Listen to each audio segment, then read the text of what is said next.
फिर अम्मा की कहानी में वो पेटी अम्मा को देने के पश्चात चारों भाई फिर कभी एक साथ इकट्ठे आकर अम्मा के पास नहीं रुके।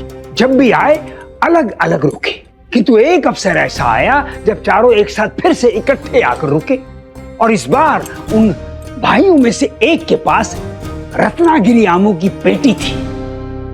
हाय रत्नागिरी आम, मीठे गुदगुदे मुलायम रसीले आम। गुरुवर आगे।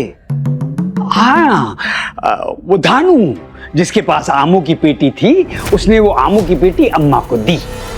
अम्मा, ये रत्नागिरी के सबसे स्वादिष्ट आम है अम्मा, आपके लिए लाया हूं, इसे रख दूं?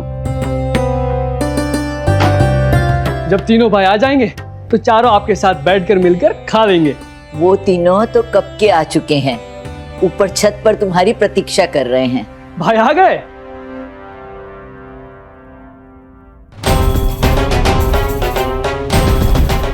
आज तक लोगों का चूना लगाते आए हैं, आज तुम सबका सारा धन लेकर तुम लोगों का चूना लगाऊंगा।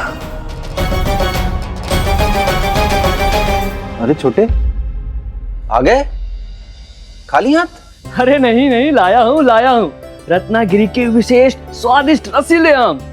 रत्नागिरी के रसीले आम? हाँ भाई, पूरी पेटी लाया हूँ। कहाँ है? नीचे रख कर आया हूँ अम्मा के पास। नीचे क्यों रख कर आया? जाकर लेकर आ। हम भी तो स्वाद चखें रत्नागिरी के रसीले आमों का। हाँ भाई, अभी लाता हूँ, और भाई शीघ्र लेकर आना। हाँ हाँ। अम्मा, वो धन की पेटी मुझे दे दीजिए। धन की पेटी? हाँ, वो जो रखवाई थी ना हमने। आपको भी यहाँ का पिछला किराया देना है, और हमें भी अपने व्यय के लिए कुछ धन निकालने हैं। तो नहीं, तय तो यही हुआ था ना कि पेटी तभी दी जाएगी जब तुम चारों भाई इकट्ठे आओगे।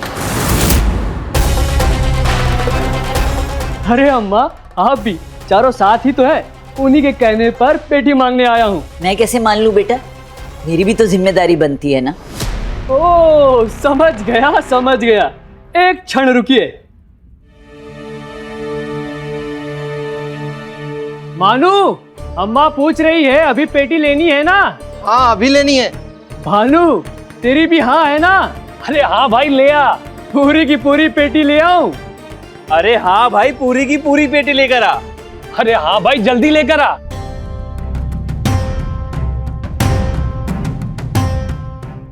अब तो आपको हो गई संतुष्टि अम्मा, अब तो दे दीजिए हमें हमारी अमानत।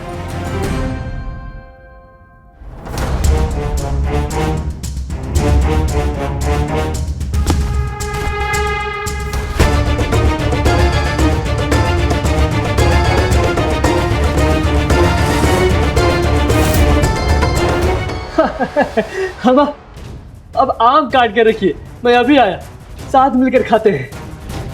धानु ने अम्मा को कहा मैं अभी लौट कर आया, किंतु वो कभी लौट कर नहीं आया। और थोड़ी देर पश्चात अम्मा रत्नागिरी आम खाने के लिए धानु की प्रतीक्षा कर रही थी। तभी वो तीनों भाई भानु, मानु और शानु, शानु नहीं गुरुजी, रानू, हाँ वो रानू, वो आए और उन्होंने आके अम्मा से पूछा, धानु कहाँ है अम्मा? क्या मतलब? धानु कहाँ है? तुम्हारे साथ ही होगा ना, तुम तीनों ने ही तो उससे पेटी मंगवाई थी। आम की पेटी तो यहाँ रखी है अम्मा, और हम तीनों तो कब से धानु की प्रतीक्षा कर रहे हैं कि कब धानु आएगा और हम चारों भाई मिलकर रत्नागिरी के आमों का आनंद उठाएंगे। आम की पेटी? नहीं, मैं धन की पेटी की बात कर रही हूँ। वही तो मंगाई थी तुमने धानु से, और वो धन की पेटी ही तो लेके गया है। ये क्या बोल रही हैं अम्मा, आपने उसे धन की पेटी दे दी? पर तय तो ये हुआ था ना अम्मा कि आप धन की पेटी हमें तभी सौंपेंगे जब हम चारों भाई साथ में होंगे। हाँ, थे ना साथ में चारों भाई, एक यहाँ मेरे साथ और बाकी तुम तीनों वहाँ छज्जे पर। तुम तीनों ने ऊपर से कहा था ना कि पेटी धानु को दे दूं। आम की पेटी अम्मा, आम की, धन की नहीं। पर वो तो धन की पेटी ले गया। हे भगवान, धानु हमारा सारा धन ले गया, हमारी जमा पूंजी। मानो ना मानो, मुझे ये सब इस बुढ़िया की चाल लगती है। ये मिली है उस धानु से और जानबूझकर उससे मिलकर ये सब परपंच रचा है। और अब देखो, ये निर्दोष बनने का दिखावा कर रही है और इसी ने भगाया उसे धन की पेटी देकर। कितना विश्वास किया था अम्मा आप पर, और आपने विश्वासघात किया है। कितनी कपटी निकली आप। देखिए अम्मा, हमने अपनी अमानत आपके पास रखवाई थी। हम नहीं जानते कि आप धानु से मिली हुई हो या नहीं।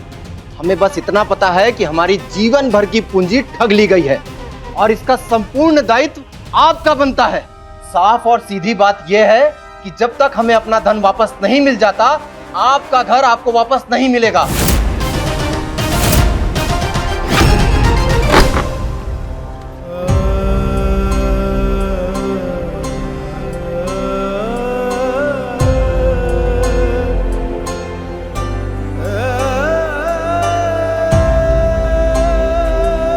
बस यही कहानी है उस बेचारी बूढ़ी अम्मा की।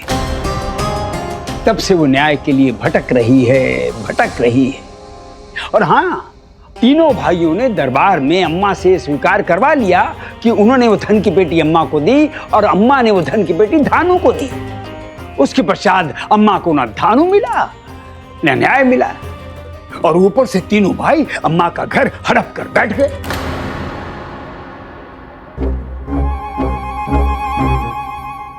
कल न्याय होगा गुरुवर। कल दरबार में बूढ़ी अम्मा को आप ही न्याय दिलाएंगे। इस गुत्थी का हल निकालेंगे और दरबार के नायक बन जाएंगे। कल दरबार में आपके नाम की जय जयकार होगी। लोग मुक्त कंठ से आपकी प्रशंसा करेंगे, आप पर फूलों की वर्षा करेंगे। स्वयं महाराज भी इस कार्य के लिए आपके प्रशंसक बन जाएंगे गुरुवर।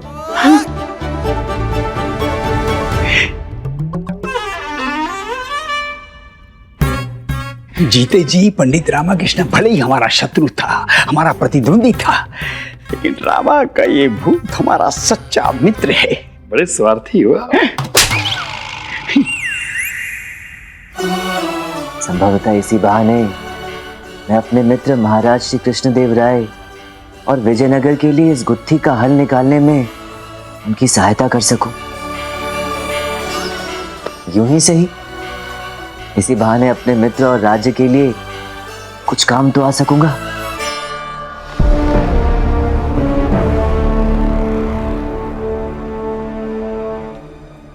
बस एक रात्रि और अम्मा।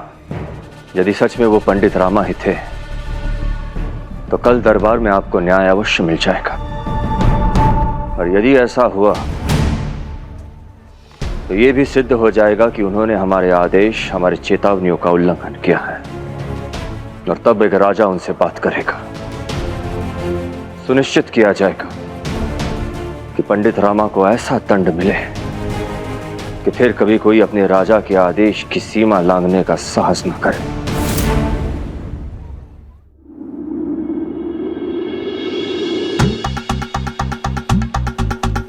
स्वामी, स्वामी, आशीर्वाद तो लेते जाइए। हैं? आशीर्वाद। हाँ हाँ हाँ। शिव शिव शिव शिव। हमारे नहीं स्वामी, तो हमारे ससुर और अपने पूजनीय पिताजी के चरण वंदन करके जाइए। आदरणीय गधे ससुर जी का आशीर्वाद रहा तो सब अच्छा होगा। हाँ ठीक ठीक। और सुनिए, ये गधे और ससुर जी को अलग अलग करके बोला कीजिए। ये गधे ससुर जी क्या होता है? वही गधे जो ससुर जी है। देखिए, बोलिए आदरणीय ससुर जी जो गधे के रूप में अवतरित हुए हैं।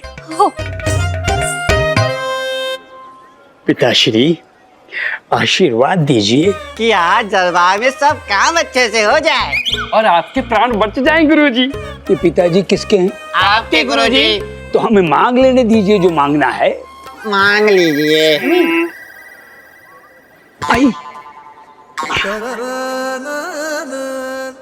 प्रणाम पूजनीय पिताश्री, आशीर्वाद दीजिए। आदरणीय पिताजी, वैसे तो हम स्वयं सक्षम हैं इन चुनौतियों का उत्तर देने के लिए। यदि आपका आशीर्वाद मिल जाए तो हमारी विजय निश्चित हो जाए। और हाँ, एक निवेदन है। अगली बार पुनर्जन्म का विचार हो तो कोई दूसरा विकल्प देखिएगा।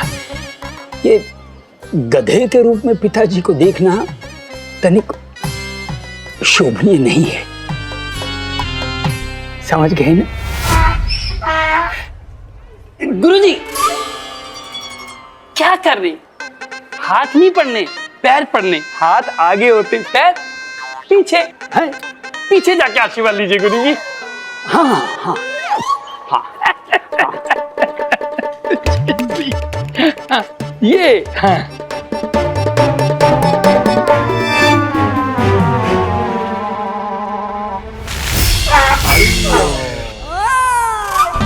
लीजिए गुरुजी, आखिरकार आपके पिताजी ने आपको आशीर्वाद रूपी विजय तिलक भी लगा ही दिया।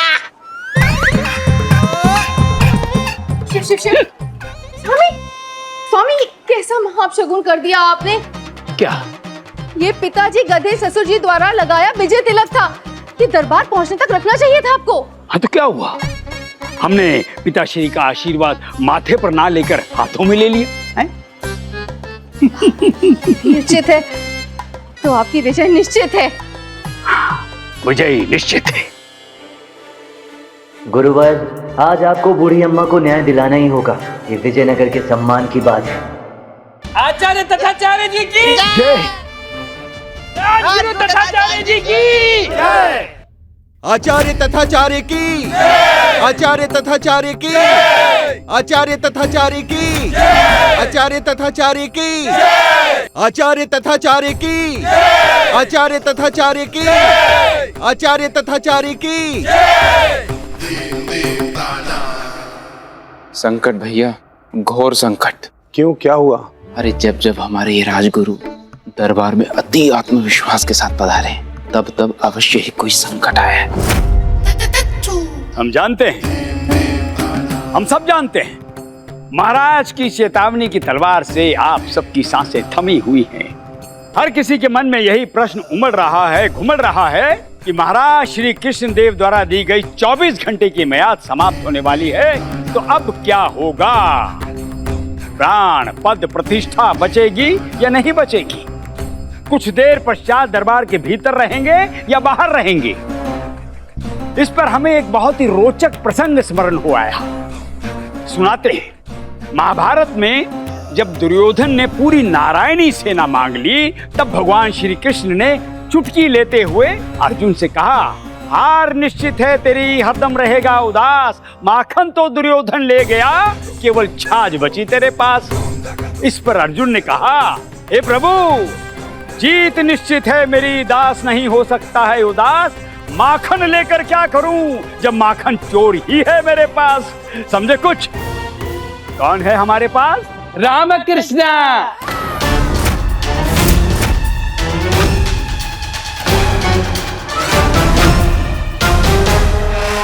रामकृष्ण, रामकृष्ण, रामकृष्ण।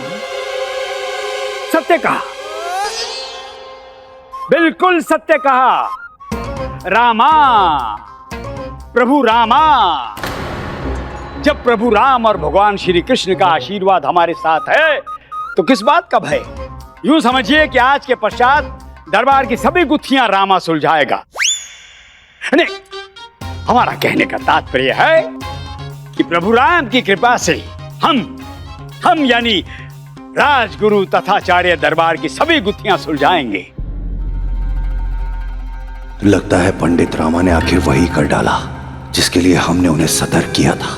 एक बार महाराज को निश्चित रूप से पता चल गया कि पंडित रामकृष्ण विजयनगर में है, पता नहीं वो क्या कर बैठेंगे। विजयनगर के स्वामी, राज्य प्रतिष्ठापनाचारी, राज्य रामा रमणा, मुरु राया गंडा कृष्ण देव राय पधार रहे हैं। महाराज कृष्ण देव राय की, महाराज कृष्ण देव राय की, महाराज कृष्ण देव राय की, महाराज कृष्ण देव राय की, महाराज कृष्ण देव राय की, महाराज कृष्ण देव राय की। आचार्य तथाचार्य, महाराज की जय हो। आप तैयार हैं उस म्याद के समाप्त होने से पहले हमारी दी जिम्मेदारी पूरी करने के लिए? जी महाराज। और आप ये भी जानते हैं कि यदि ऐसा नहीं हुआ तो उसका परिणाम क्या होगा? 24 घंटे के भीतर भीतर आपको इस वृद्धा का मामला सुलझाना होगा, इन्हें न्याय दिलाना होगा, अन्यथा 24 घंटे पश्चात सबको यहाँ से निष्कासित किया जाएगा। महाराज, हम क्या, पूरा संसार जानता है तुलवा वंश को उनका वचन, उनकी न्याय व्यवस्था उनके प्राणों से भी प्रिय है। तो क्या हम आशा करें कि आज यहाँ हमारे दरबार में न्याय होगा? बिल्कुल होगा महाराज, 100% न्याय होगा। आपका आत्मविश्वास देखकर अच्छा लगा आचार्य।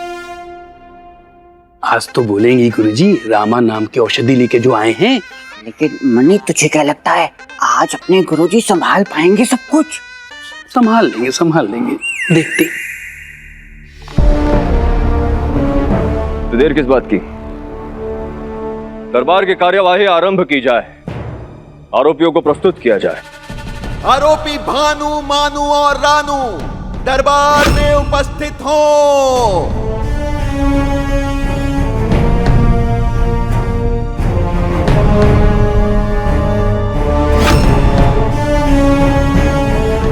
महाराज की जय हो।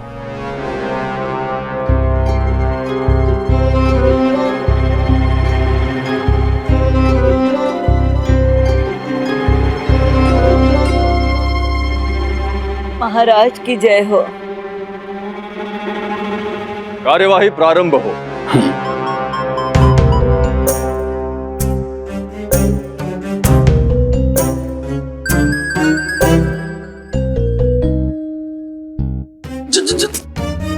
बैठे क्यों हैं? खड़े हो जाइए, आप ही तो करेंगे। हाँ, हम तो भूल ही गए थे, कार्यवाही तो हमें ही आरंभ करनी है।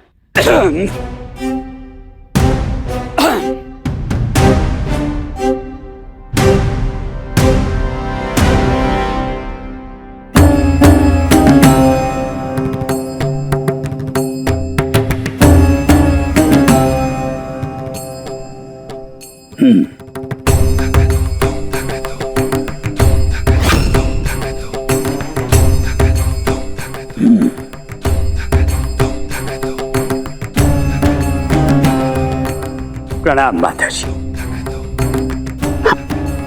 सर्वप्रथम पूरे दरबार की ओर से और समस्त विजयनगर न्याय प्रणाली की ओर से आपको जो कष्ट हुआ, आपकी समस्या सुनने में जो विलंब हुआ, उसके लिए हम हृदय से क्षमा प्रार्थी हैं। परंतु हम आपको विश्वास दिलाते हैं कि आज आपकी प्रतीक्षा की घड़ी यहीं समाप्त हो जाएगी, क्योंकि आज आप यहां से न्याय लेकर जाएंगे।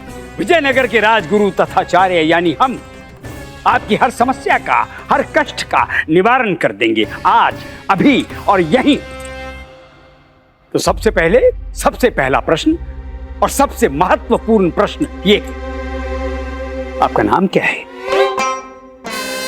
देवी भक्ता, शिवादासी, चरण सेविका, फूला सुंदरी, चंद्रनयनी, मंगला स्वामी, गायत्री देवी, शांति अम्मा। ठीक है, ये तो हो गया आपके गांव के लोगों का नाम। आपका नाम क्या है? यही है। क्या? यही है, देवी भक्ता, शिवादासी, चरण सेविका। बूढ़ी अम्मा ठीक है। हाँ। महाराज, जैसा कि यहाँ उपस्थित सब जानते हैं कि आज का प्रसंग क्या है, किंतु फिर भी दरबार की कार्यवाही के नियमानुसार हम पुनः इसे दोहरा देते हैं।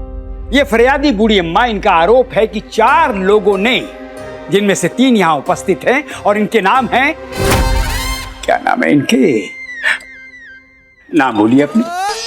भानु, रानू, मानू ने मिलकर ना केवल बूढ़ी अम्मा पर जालसाजी और छल का झूठा आरोप लगाया, अपितु इनसे इनका पुश्तैनी घर भी हड़प लिया। हमने सही कहा अम्मा? सही कहा। सही कहा। तो महाराज, रानू, झानू और जानू ने, भानु, रानू और मानू ने, हैं? भानु, रानू और मानू ने हड़प लिया मेरा घर। तो हमने क्या कहा? आपने कहा रानू, जानू और झानू। वो कहाँ है? जानू और झानू तो कोई है ही नहीं, ये केवल 4 भाई हैं, भानु, रानू, मानू और धानू। और धानू वो है जो धन की पेटी लेकर भाग गया। इन तीनों ने मिलकर, मामला हम जानते हैं आचार्य, 1000 बार सुन चुके हैं। आप कृपया करके समस्या के हल पर आइए।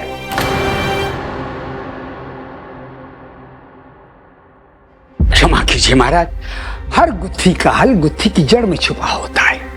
हो सकता है एक दृष्टि से ये सब निरर्थक हो, बेमतलब हो, किंतु यही छोटी छोटी बारीकियां हमें मूल सत्य तक पहुंचाती हैं, समस्या की असली जड़ तक पहुंचाती हैं। हमें भूलना नहीं चाहिए महाराज कि उलझी हुई डोर का सिरा प्राय हमारे सामने ही होता है। हमें उसे सुलझाने की जल्दी में और उलझा देते हैं। इसलिए महाराज, हर एक सिरा महत्वपूर्ण है, हर एक प्रश्न आवश्यक है। ये शब्द और कथन गुरुवर केवल बोल रहे हैं, कह रामा रहा है। पंडित रामा को इतना बड़ा खतरा मोल नहीं लेना चाहिए था। यानी हम सही थे। पंडित रामा जीवित है और विजयनगर में ही है। पंडित रामा कृष्णा को अब हमारे आदेश का उल्लंघन करने का दंड से कोई नहीं बचा सकता।